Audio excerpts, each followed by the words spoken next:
Fala pessoal, tudo bem com vocês? Nós estamos iniciando na nossa aula de hoje o primeiro assunto da nossa segunda unidade. A partir de hoje, nós teremos uma série de assuntos para nós estudarmos que são muito importantes na nossa cadeira de Direito Processual Penal 2. Na primeira unidade, nós exaurimos todo o conteúdo programático no que toca aos ritos no processo penal. Agora, na segunda unidade, nós vamos começar falando de um assunto que é muito, mas muito cobrado, não apenas na faculdade, na academia, mas muito cobrado também em exame de ordem, prova de concurso público, que exige do aluno, que exige do candidato conhecimento técnico e aptidão para compreender as características e as nuances do assunto chamado nulidades no processo penal. Olha, gente, como profissional, operador do direito, seja como advogado, como advogada, como promotor, promotora, defensor público, defensora pública, magistrado, magistrada, você deve compreender a importância desse assunto, nulidades no processo penal. Só para você ter uma noção, as nulidades no processo penal são tão importantes e é um assunto tão expressivo que nós vamos particioná-lo em duas partes. Nós vamos ver nesse nosso primeiro encontro os aspectos gerais das nulidades no processo penal para, no nosso segundo encontro, na nossa segunda aula desse assunto, nós verificarmos as nulidades em espécie. E aí você vai perceber quão importante é esse assunto.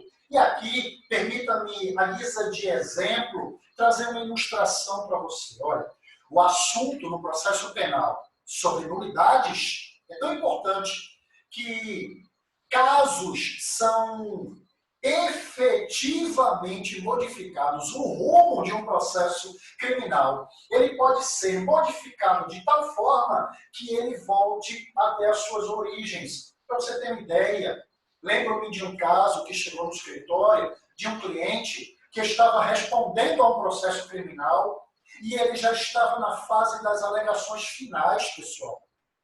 Ou seja, já tinha acabado toda a instrução processual, só aguardando as alegações finais de defesa para o magistrado poder prolatar a sua decisão final no processo. Olha que interessante. E aí, ele chegou muito angustiado, ele chegou muito preocupado, porque não sabia mais o que fazer. Porque os outros advogados que já haviam passado pela causa dele já não tinham mais dado solução a ele e o conselho seria no sentido que ele seria condenado. Olha só. E o processo dele era longo, o processo dele era extenso. E aí, o que foi que nós fizemos aqui no escritório? Acertando os detalhes sobre o contrato dele, nós nos habilitamos nos autos, eu pedi para fazer carga dos autos, eram 3 volumes, salvo o melhor juízo, e aí o que foi que eu fiz? Eu passei 4 dias inteiros estudando o processo dele. Lendo, observando, detalhando, lauda por lauda. E o que era, professor, que você estava procurando ao estudar tão acuradamente os autos do processo do seu cliente?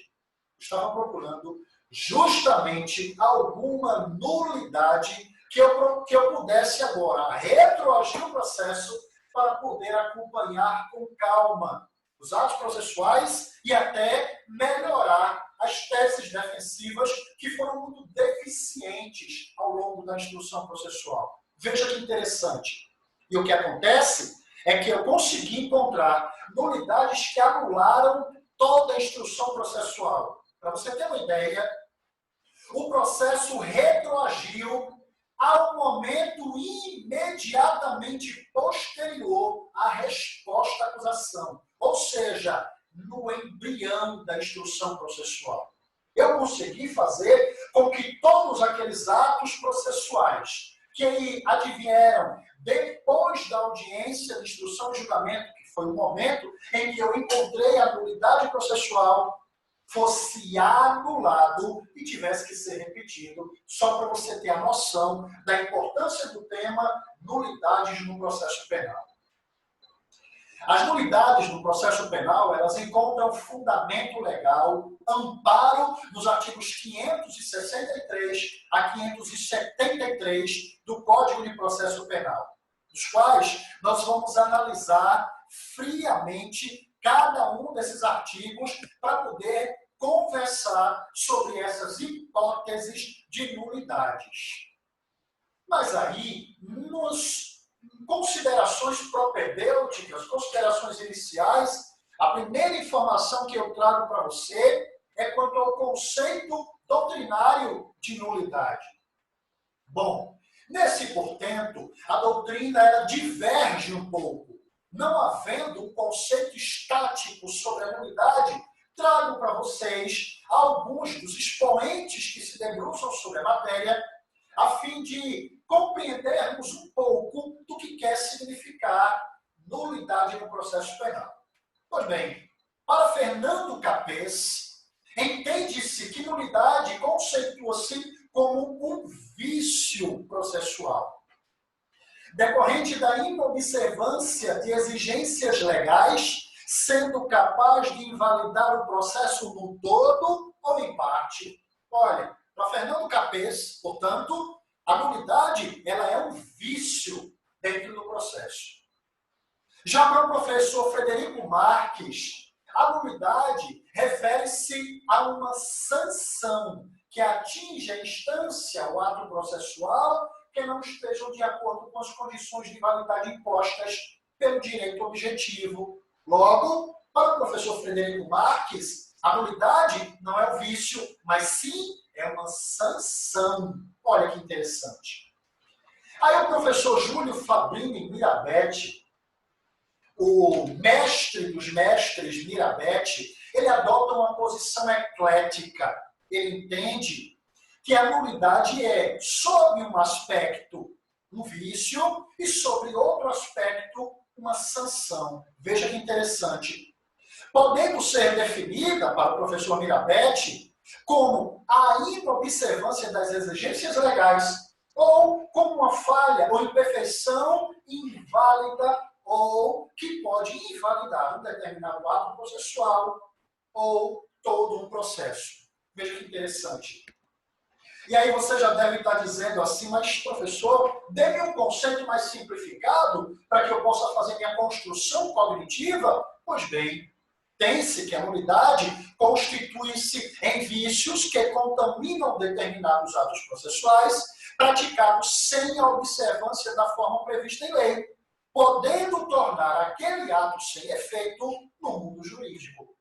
Pois bem, é isso que você precisa entender para efeito de conceituação do que significa uma nulidade no processo. Mas, pessoal, antes de nós adentrarmos às nulidades propriamente ditas, importante é que você entenda quais são os sistemas norteadores das nulidades. Os sistemas são três: o sistema formalista, o legalista e o instrumental. E aí, professor, o que eu quero saber, na verdade, é qual é o gabarito de prova, qual é o sistema adotado pelo ordenamento jurídico pátrio no que toca às nulidades processuais. Bom, vejamos. O sistema formalista significa dizer que toda vez que um ato não for praticado de forma determinada em lei, estará irremediavelmente viciado, não importando se alcançou o seu objetivo ou não. Foi como eu dei naquele meu exemplo lá. Não importam os atos que foram praticados se eles estavam viciados. Se assim estivessem, logo, aquele ato não tem validade. Já para o sistema legalista, estabelece que são nulos apenas os atos que assim considerar a lei por expressa disposição legal. Ou seja, aqui são hipóteses de números clausos. É um rol definitivo. Só será considerado nulo o ato que a lei estabelecer como nulo, sob pena de não ser decretada sua nulidade e dar prosseguimento ao ato processual. Todavia, o sistema instrumental, também chamado de instrumentalidade das formas, estabelece que a finalidade do ato deve prevalecer sobre a forma como ele é praticado. Assim, se um ato, ainda que desobediente à forma legal, alcançar seu objetivo, poderá ser validado, gerando efeitos no mundo jurídico. Pois bem, eu vos pergunto agora, vou te dar 3 segundos para pensar. Você, o que acha? Qual é o sistema adotado no direito penal brasileiro, no processual penal brasileiro? 1, 2, 3. Muito prazer. O sistema foi esse que você acabou de pensar. É o instrumental, ou da instrumentalidade das formas. E o marco regulatório que define esse sistema encontra previsão nos artigos 563 e 566 do CPP, assim definidos. Nenhum ato será declarado nulo se da nulidade não resultar prejuízo para a acusação e para a defesa. 566, e não será declarada a nulidade do ato processual que não houver influído na apuração da verdade substancial ou na decisão da causa. Assim, pois, mesmo que haja um ato e esse ato torne-se nulo, efetivamente só será declarada sua nulidade se houver prejuízo para uma das partes ou se houver influência dessa nulidade na apuração sobre a verdade dos fatos ou na decisão da causa. Porque se não houver prejuízo das partes, nem influência na busca da verdade real ou da decisão do magistrado, aquele ato poderá ser convalidado, conforme nós veremos oportunamente. Por quê? Porque agora eu preciso que você compreenda os princípios norteadores basilares do processo penal no que toca aos atos de nulidade. Pois bem, o primeiro princípio, também chamado princípio régio sobre as nulidades processuais, é denominado o princípio do prejuízo. E a doutrina traz aqui um termo em francês, segundo o qual pas de nullité sans griffe, significando dizer que não será decretada nulidade sem que haja efetivo prejuízo para qualquer das partes, devendo ser comprovado pela parte interessada. É o que prevê o artigo 563 do CPP. Assim, pois, não basta você alegar no processo apontando uma determinada nulidade. O que você precisa demonstrar cabalmente é que aquela nulidade trouxe efetivo prejuízo para o andamento do processo e para o teu constituinte. Porém, entenda, em nosso ordenamento jurídico não mais vigora a regra antigamente adotada, segundo a qual as nulidades absolutas importavam em prejuízo presumido, dispensando-se, portanto, sua comprovação. Não. Mesmo que a nulidade tenha natureza absoluta, e aí eu já te digo de antemão, tenha um pouco de paciência, que nós falaremos sobre as nulidades de natureza absoluta e as nulidades de natureza relativa em suas respectivas espécies, uma a uma, em momento oportuno. Então, mais uma vez, antigamente se compreendia que se uma nulidade ela é de natureza absoluta, e nós teremos a nulidade, automaticamente ela torna nulo o ato por ela praticado e nulo todos os atos decorrentes dessa nulidade. Hoje, essa assertiva não vigora mais no nosso ordenamento jurídico. Em face do princípio do prejuízo, se não for conseguido comprovar o prejuízo da nulidade, ela não será declarada, decretada. Beleza, pessoal? Princípio do interesse. Dentro do contexto das nulidades relativas, significa dizer que não cabe a uma parte invocar nulidade que somente beneficiaria a outra parte. Eu vou dar um exemplo para você agora. Imagine agora que uma parte do processo, a parte de defesa, estará arguindo uma nulidade que só interessaria a acusação. Imagine agora que a nulidade alega que numa queixa-crime, por exemplo, não foram arroladas testemunhas de acusação. Olha só, o que é que isso vem interessar a defesa? Se não há interesse nenhum por parte da defesa, nada a defesa poderá fazer para arguir tamanha nulidade. Agora, imagine agora que dar causa a uma nulidade, pretendendo seu reconhecimento, ou pedir que o juiz considere nulo determinado ato, quando não há interesse algum, seria o mesmo que utilizar mecanismos legais para tumultuar o processo e litigar de má-fé. Essa é a razão pela qual o princípio do interesse veda completamente que uma parte suscite uma nulidade que só interessa a outra parte, não lhe diz respeito. É o que determina o artigo 565 do Código de Processo Penal. Beleza, gente? Princípio da irrelevância. Não se proclama nulidade de ato processual que não houver influído na apuração da verdade real dos fatos ou na decisão da causa. Assim, é possível haver um ato processual praticado sem as formalidades legais, mas no momento foi irrelevante para chegar-se à verdade real, no caso em julgamento. No caso, preserva-se o ato praticado e mantém-se a regularidade do processo. Ou seja, pessoal, se está suscitando agora uma nulidade que não traz interferência nenhuma no processo.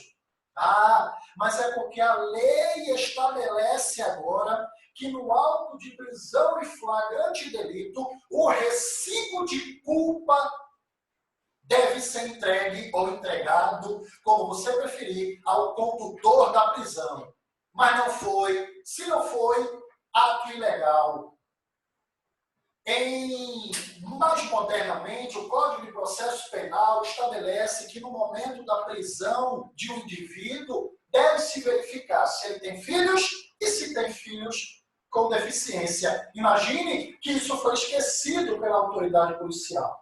Logo, imagina-se agora que aquela prisão está eivada de vício, devendo, portanto, ser relaxada.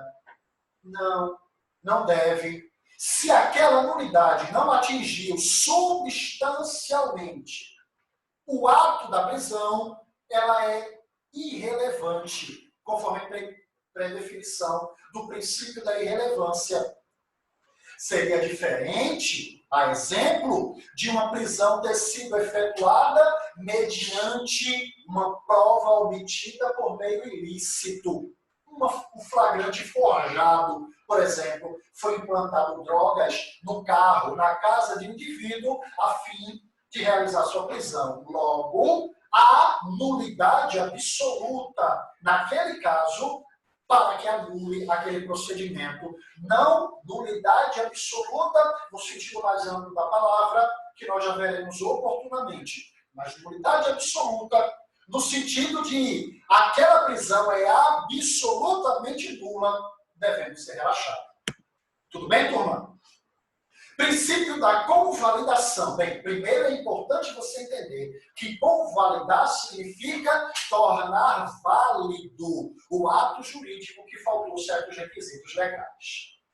Haverá, no entanto, a preclusão de oportunidade para requerer a convalidação do ato, caso não seja arguido no momento oportuno. E também este princípio está sendo utilizado nas espécies de nulidade relativa, por força do que determina o artigo 572, inciso 2.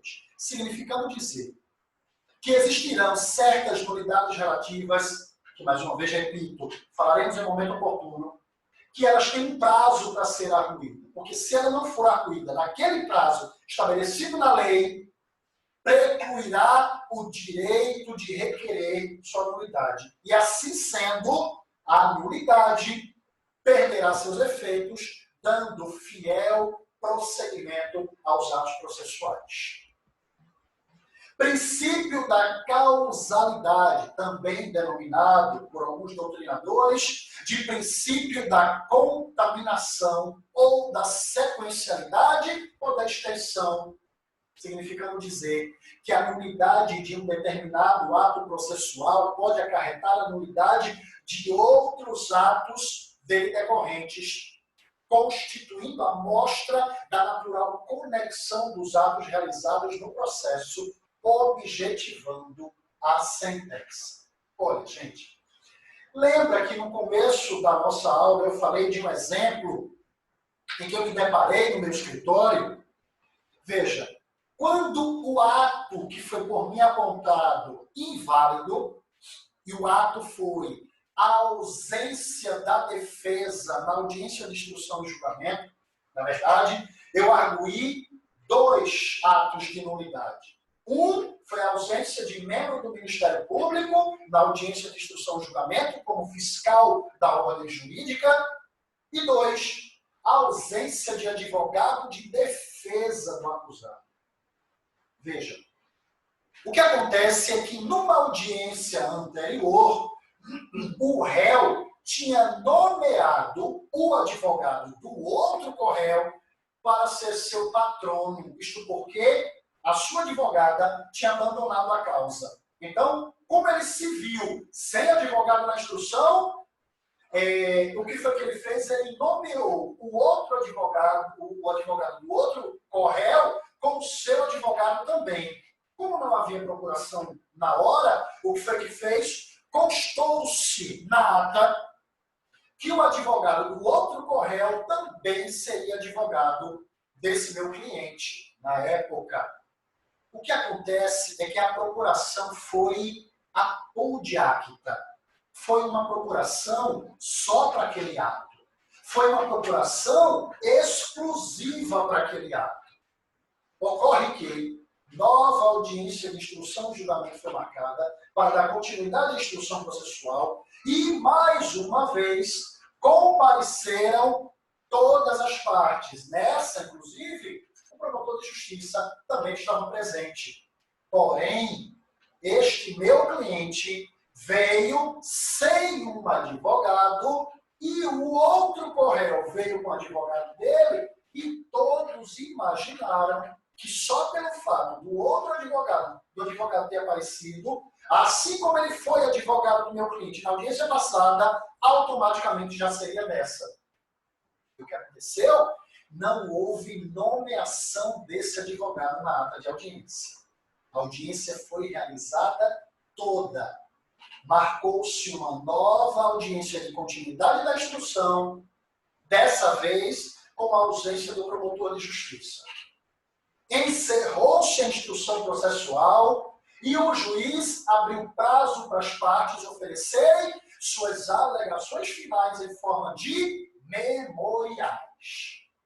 Foi exatamente nesse momento que eu entrei e eu demonstrei que a segunda audiência estava eivada de um vício insanável, nulidade de natureza absoluta, ou seja, a ausência da defesa técnica do réu.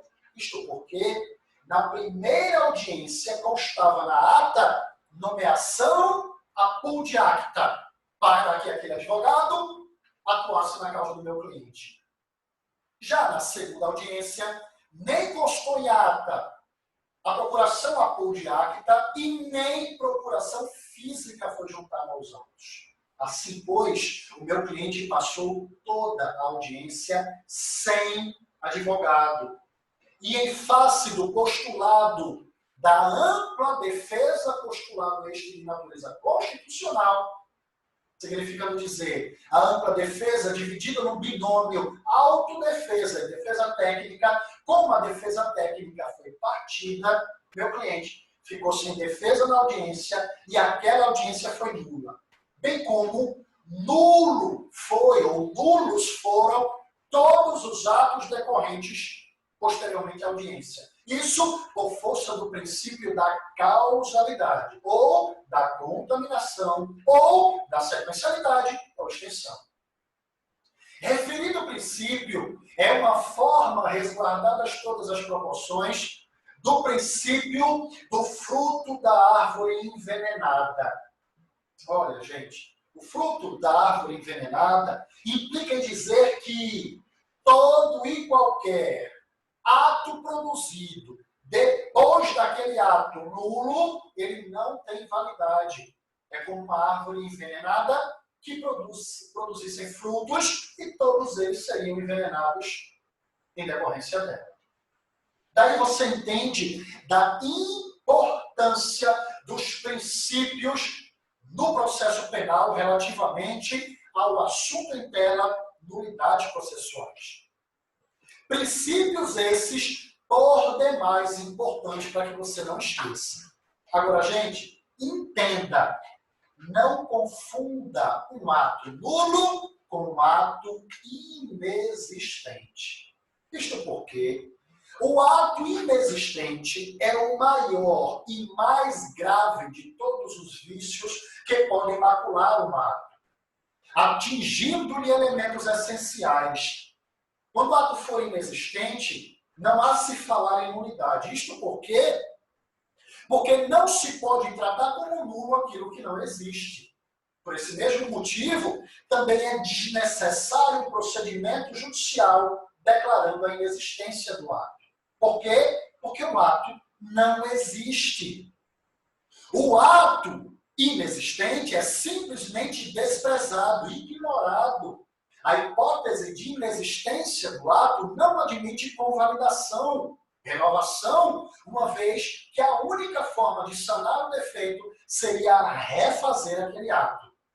Mas esse novo ato, que agora é refeito, não gera efeitos retroativos ante a ausência de efeitos jurídicos mínimos que pudessem ser comprovados no ato anterior àquele que foi declarado inexistente.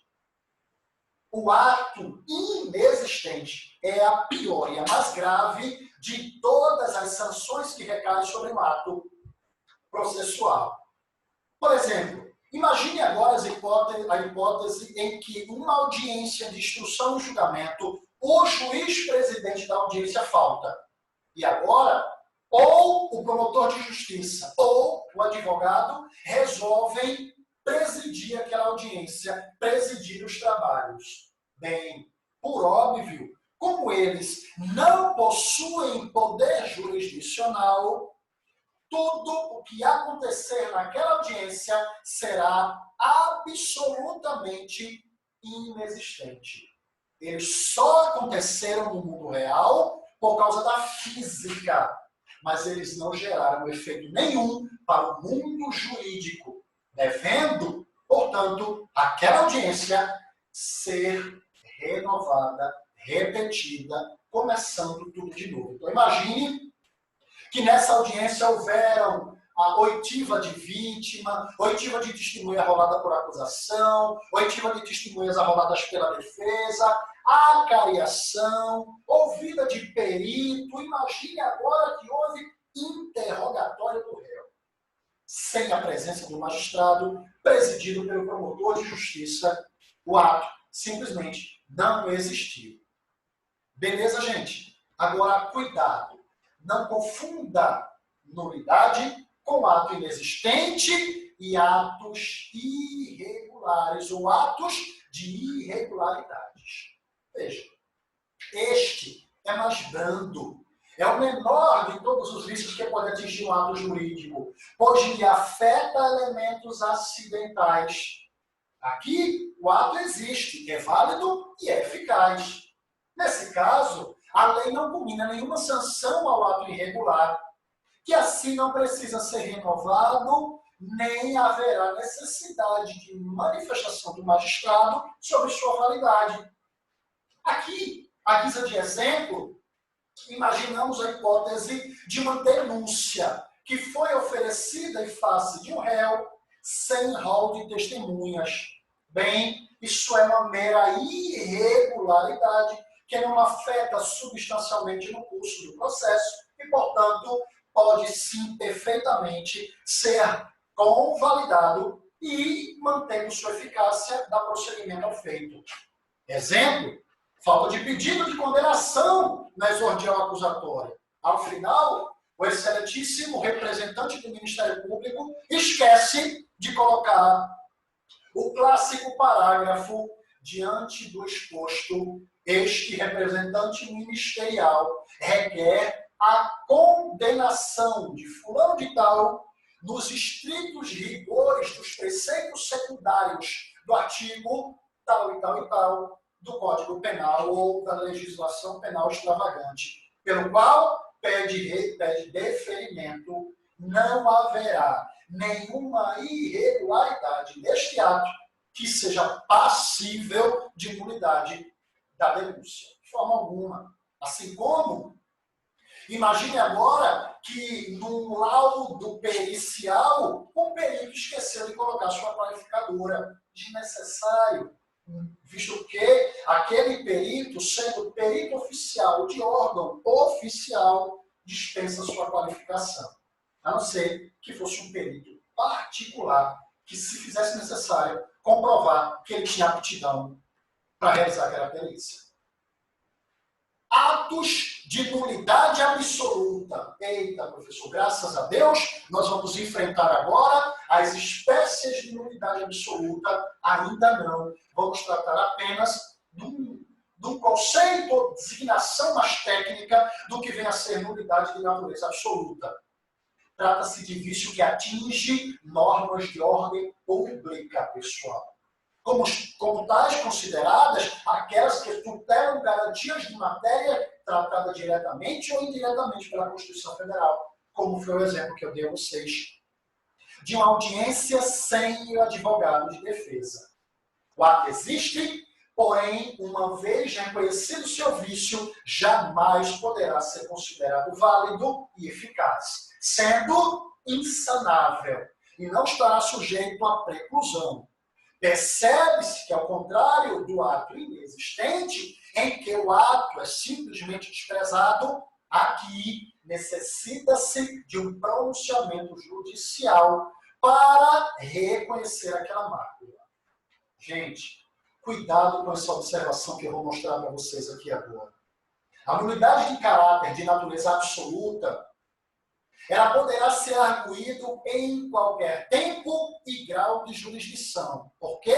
Porque ela atinge matéria de ordem pública, podendo ser ainda, inclusive, ser declarada ex officio pelo magistrado, assim como pelos tribunais de justiça, exceto quando arguída pelo recurso de acusação e também não sendo o caso de reexame necessário de provas, porque encontra óbice sumular no verbete número 160 do STF.